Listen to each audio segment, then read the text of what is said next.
Tie laiki ir garām, kad konstruktori, zinātnieki un izgudrotāji varēja nerēķināties ar energoresursu ekonomiju. Šodien jātaupa viss, apgaismojumam izmantotā elektrība tajā skaitā. Tāpēc mūsdienās aizvien aktuālāk kļūst jau pieminētā LED diode. Mazs kristāliņš, kam pievienojot strāvu, izdalās fotoni, jeb gaisma.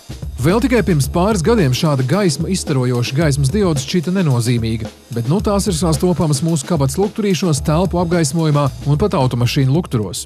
Kādreiz vecās filmās mēs skatāmies vispār izņemot lielas, saucamās Iļiča lampiņas, tas nekas praktiski nebija sastopams. Mūsdienās mēs jau zinām, ir dienas gaismas lampas un halogainās lampas, ir tur gāzes lampas, ak Dievs, kādas tikai mums nav.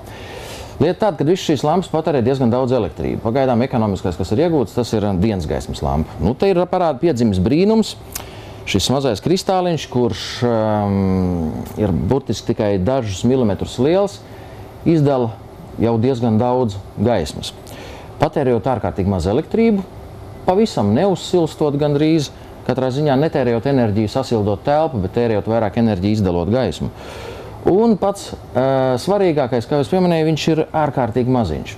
Tā iemesla dēļ parādījušies, teiksim, pilnvērtīgi gaismas ķermeņi, kas aizved pavisam maz vietas. Lai cik neizklausītos neiespējami, bez minimālā elektrības patēriņa un izmēriem, LED diodei piemīt vēl viens neatsverams pluss. Tā deg mūžīgi. Labi, pēc 60 vai 80 gadiem mēs šo diodes izstaroto gaismu ar aci varbūt vairs nesardzēsim, taču īstenībā tā spīdēs joprojām. Kvalitatīva diode garantē 50 000 darba stundu. Profesionāļi, kas nodarbojas ar diskotēku un dažādu pasākumu izgaismošanu, LED prožektorus jau zina labu laiku, bet ceļu uz mūsu mājokļiem šīs diodes uzsākušas pavisam nesen. Tomēr brīdis, kad mūsu mājās vairs nebūs parasto kvēlspuldžu, jau ir pavisam tuvu. Teiksim, paņemot šādu nelielu gaismekli, kurš ir izmērā kā parasta halogainā lampiņa, viņai ir pluss tāds, ja mēs viņu iemontēsim iekšā mēbelē, kas, starp citu, ir izdarīts arī šeit spīd. Nevajadzēs mainīt viņu tuvākos 10 gadus, ja 15. Viņš tur varēs darboties, veicot savu funkciju, un mums nevajadzēs salauzt mēbeli, lai nomainītu šo elementu tur. Tas ir liels pluss. Mums nekad mums būvējot māju, sienu, griestus vai mēbeli, mums nevajadzēs iedziļināties, kā mēs nomainīsim šo lampiņu. Jo, ja šī lampiņa kvalitatīvi uzražot, viņa arī ilgi darbosies. Iedomājieties, cik daudz Latvijā ir daļa izgaismotu ēku, kas tumsā atspīd visdažādākajos toņos un nokrāsās. Un tūlīt pat var arī pareiķināt, cik daudz tiek patērēts elektrības, ja katrs, piemēram, 3-stāvīgu ēku izgaismojošs prožektors stundā patērē 150 līdz 200 vatus.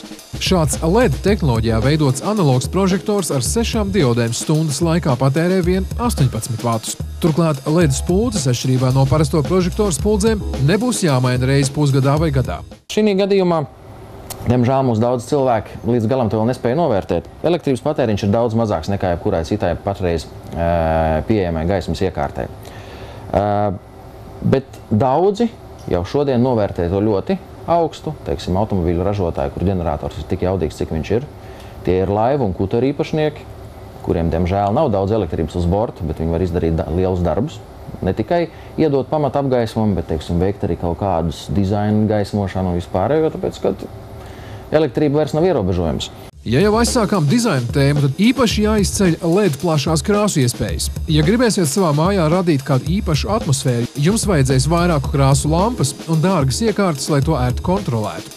Ar LED diodēm viss ir vienkārši. Vienā elementā ir iestrādāts 3 krāsu diodes, kā rezultātā iespējams uzjaukt praktiski jebkuru toni pēc sirds patikas un noskaņojuma.